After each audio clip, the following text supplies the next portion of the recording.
bienvenue dans ce 3e atelier d'écriture consacré à la création d'un scénario simple.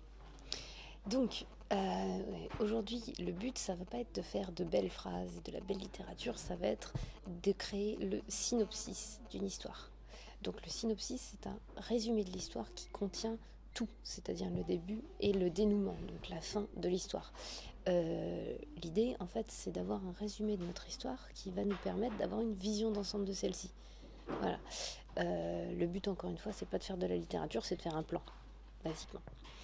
Donc, pour ça, on va utiliser une trame super éculée qui va être notre premier scénario, même si c'est un scénario un peu imposé. Le but, voilà, c'est de faire une variation sur thème, en fait. J'exprime vachement bien maintenant. Voilà, donc pour ce premier scénario, je vais vous raconter une trame dont vous allez faire une histoire, enfin le synopsis d'une histoire. Donc cette trame, c'est celle d'une jeune personne qui est dans la situation qu'elle a toujours connue, que cette situation soit bonne ou mauvaise. La jeune personne peut être voilà, un garçon, une fille, un animal, encore une fois un kiwi austral. Et cette jeune personne dans sa situation donc qu'elle a toujours connue va se retrouver face à un élément perturbateur amené par un personnage. Voilà, qui va lui faire une révélation. Et suite à cette révélation, la jeune personne ne va plus pouvoir rester dans sa situation initiale et va devoir vivre un certain nombre d'aventures dans lesquelles elle pourra avoir d'autres révélations et à la fin vaincre ou affronter du moins sa némésis, sa pire ennemie ou son pire ennemi, ou voilà, qui amènera à une nouvelle vérité sur quelque chose d'elle, donc soit sa véritable nature, ses parents, ses ancêtres, ce que vous voulez, et il faudra conclure par une nouvelle situation différente de la première. Voilà, pour réaliser cet exercice, vous avez donc le modique temps de 22 minutes, et ces 22 minutes, c'est pour vous, en avant tout, à vos stylos, mettez la vidéo en pause.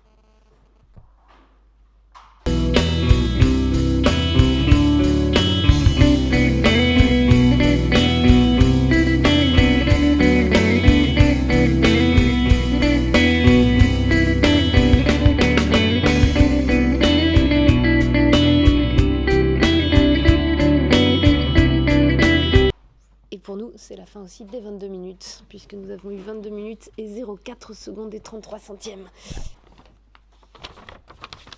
Donc, on va lire ce synopsis ensemble, d'accord ? Et ensuite, on va voir comment on peut soit l'améliorer, soit le rendre plus personnel. T'inquiète pas, je te corrigerai aussi ton texte à toi, d'accord ? Au besoin, si j'ai pas le temps de te le corriger maintenant, on le photocopie et je te ramènerai au prochain atelier corrigé.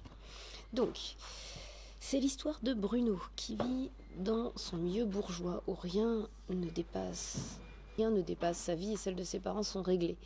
Il sait déjà qu'il sera avocat ou médecin ou cadre dans une grande entreprise, qu'il se mariera, aura une famille stable et prospère. Bon, ça c'est sa situation initiale. Bravo Bruno, t'as une vie plutôt cool.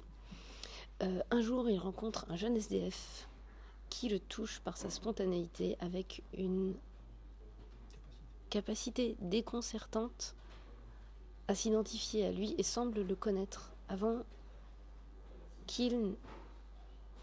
Non mais j'arrive pas à lire en fait. Tiens, Ah non, mais là par contre j'arrive pas à lire. Qu'il semble le connaître avant même qu'il s'explique et ouvre la bouche. Il se demande comment une telle chose est possible. Il s'aperçoit que ses parents n'ont pas cette vie relationnelle. Ça veut dire quoi une vie relationnelle ?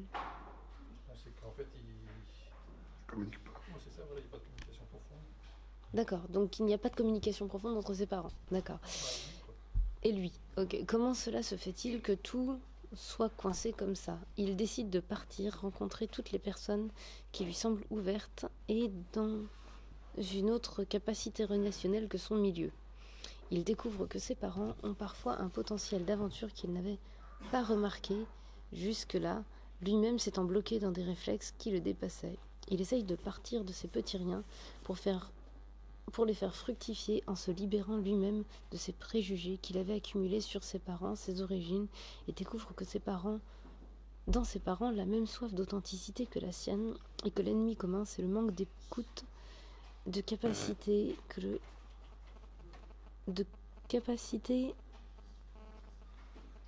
à provoquer ou à susciter l'ouverture et le dépassement, et de sortir de l'auto-frustration où l'on vivre vraiment en cherchant la profondeur. Du coup, il se rend compte que de sa vraie nature, qui le rend heureux et qui n'est pas conditionné, qu'il en est maître de sa vie, de son avenir. Il se demande alors, mais qu'est-ce que je veux vraiment vivre ? Fin de l'épisode 1, donc il y aura un épisode 2. D'accord. Donc en fait là, le problème global de ton texte, c'est que tu passes ton temps à redire la même chose. Voilà. En fait là, tu nous as pas raconté un synopsis, tu nous as raconté le propos de ton... C'est-à-dire en fait, tu nous décris pas ce qu'il fait. Tu nous décris ce que tu veux lui faire vivre. Alors c'est très intéressant, voilà.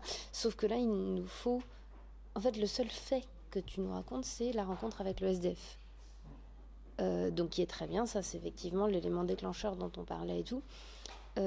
Ensuite, tu nous dis ce qui se passe dans les personnages, mais tu ne dis pas ce qu'ils font factuellement. À part aller rencontrer des gens, d'accord, mais qui, pourquoi, comment, dans quelles circonstances ? Est-ce qu'ils partent en voyage ? Est-ce qu'ils partent en voyage ? Est-ce qu'ils tentent des nouvelles expériences ? Qu'est-ce qu'ils vont faire en fait, factuellement, à part découvrir en se libérant eux-mêmes des préjugés accumulés et tout et tout. Ça c'est le propos de ton histoire, mais c'est pas ce qui se passe dans ton histoire. Donc là en fait t'as ce qu'on appelle le propos de l'histoire, c'est ce que tu veux raconter, ce que tu veux faire ressentir aux gens, et ça c'est très bien, mais c'est pas le synopsis dans le sens où tu nous racontes pas ce qui se passe de fait, tu nous racontes ce que tu veux faire vivre au lecteur, et ça c'est super intéressant, et c'est pas le même exercice. D'accord ? Donc ici, comment on pourrait en faire un synopsis ? En avant tout le monde, aidez-moi, comment on en fait un synopsis ? Alors, donc déjà jusqu'au SDF, ça c'est bon. Jusqu'à la rencontre avec le SDF, c'est bon. Sauf qu'en fait, la façon dont tu nous amènes le SDF, on a l'impression que c'est lui dans une autre vie. Donc du coup, ça pourrait être un premier parti pris. Ce SDF, c'est lui dans une autre vie. Ah, ça pourrait être un univers parallèle. C'est ça, le SDF peut venir d'un univers parallèle. Ça pourrait être lui. Voilà, qui est lui dans un monde où ses parents ont fini par s'enguirlander. Ah oui, c'est un peu comme dans Retour vers le futur. Ouais, un peu comme dans Retour vers le futur. Première idée. Tu vois, en fait, ton SDF, voilà, c'est un Time Lord qui est là parce que s'il le fait pas changer, l'univers va être perdu ou je sais pas quoi. Là, on rentre dans des très gros enjeux. Si on veut rester dans les enjeux simples, c'est juste quelqu'un qui lui ressemble parce que, je sais pas, ils ont la même date d'anniversaire, le même âge, quelque chose de particulier qui va faire que le déclic va se faire et qu'il faut préciser dans le synopsis parce que sinon, là, il ressent juste un SDF qui lui ressemble. Malheureusement, on se retrouve dans beaucoup de SDF si on les regardait vraiment. D'accord ? Donc il faudrait qu'il ait un point d'accroche, quelque chose qui se passe. Une vraie action, un geste, pas juste un truc un peu évanescent qui se passe éventuellement. Ensuite, ok, mais ce SDF déjà, est-ce qu'il va le laisser là ? Est-ce qu'ils vont devenir amis ? Qu'est-ce qui va se passer ? Parce que là, tu nous parles d'un SDF au début, puis au bout d'un moment, le SDF disparaît. Il tombe dans ce qu'on appelle un plot hole, c'est-à-dire un trou du scénario. C'est-à-dire le personnage, on ne sait plus quoi en faire, donc hop, on l'enlève. Mais non, c'est pas bien de faire ça avec ces personnages. D'abord, c'est très frustrant pour les gens qui se seraient identifiés au personnage. Hein ? Donc on ne fait pas ça, le plot hole, c'est pas bien. Voilà, plot hole. Oui, le plot, ça veut dire scénario, et hole, c'est un trou, donc un trou dans le scénario. Voilà. Donc il faut éviter les plot holes. Donc là, ton SDF est tombé dans un plot hole. On va pas faire tomber le SDF dans le plot hole. Qu'est-ce qu'on fait du SDF ? Il peut devenir le meilleur ami du héros qui va lui proposer un emploi, par exemple. Ou qui va lui dire, tu veux... Voilà, ou le mec, il est bourgeois, il a plein de thunes. Donc il peut soit en faire son compagnon d'aventure, soit lui dire, je vais te payer les études que tu as toujours voulu faire et que parce que tu n'as pas pu les faire, tu es devenu SDF. Et là déjà, il va réaliser, lui, une action, le héros, qui va le changer de son quotidien parce qu'il va avoir fait une bonne action. Il va avoir en fait pris en charge la vie de ce mec quelque part. Et pour autant, il est pas libre de son destin. Voilà, et pour autant, il l'a juste aidé à faire un truc cool. Et ça, c'est bien. Du coup, en découvrant qu'il peut faire une bonne action, peut-être que ça va déclencher en lui ce besoin d'aventure. peut-être que ses parents, tu dis ses parents, il va découvrir chez ses parents, mais comment il va le découvrir? Est-ce que ses parents vont le voir partir à l'aventure, ils vont lui dire j'ai envie de t'accompagner? Ou est-ce que le fait que lui il quitte le domicile familial pour vivre des aventures fait que ses parents vont se dire mais c'est trop bien ce qu'il fait, je vais partir moi aussi à l'aventure, chérie, on part au pôle Nord demain, je sais pas, quelque chose quoi. Est-ce qu'ils vont tous aller en Inde dans un temple bouddhiste pour découvrir la vérité et faire des Aum, ou je sais pas, n'importe quoi, mais...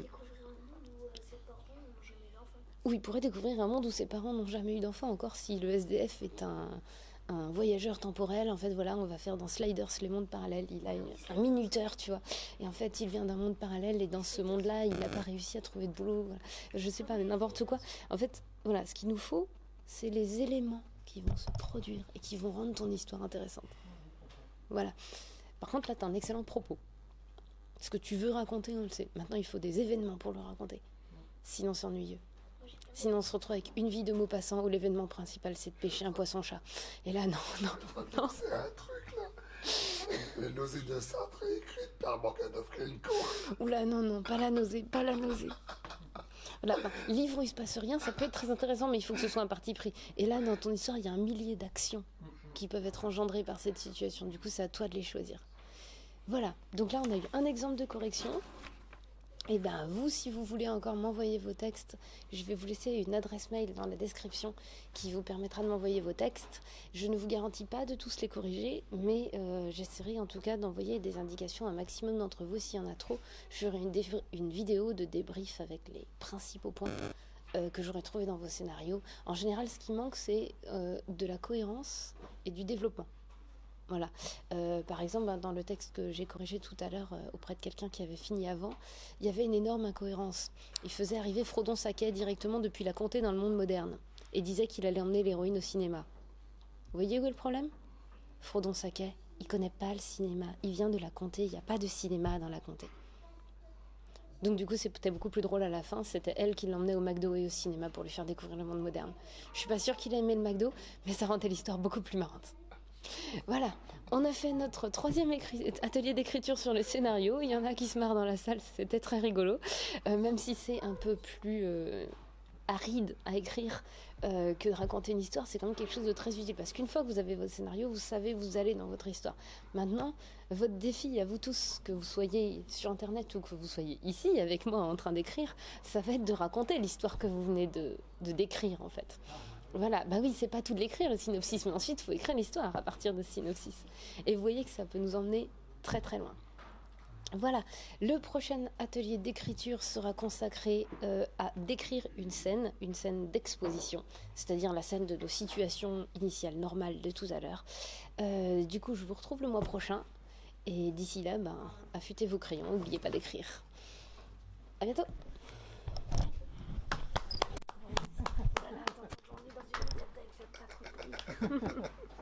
Donc bonjour à tous, bonjour à toutes, bienvenue dans ce 2e atelier d'écriture. Donc ce 2e atelier d'écriture est consacré aux personnages. C'est un élément évidemment central du récit. Une histoire sans personnage, c'est d'un ennui mortel.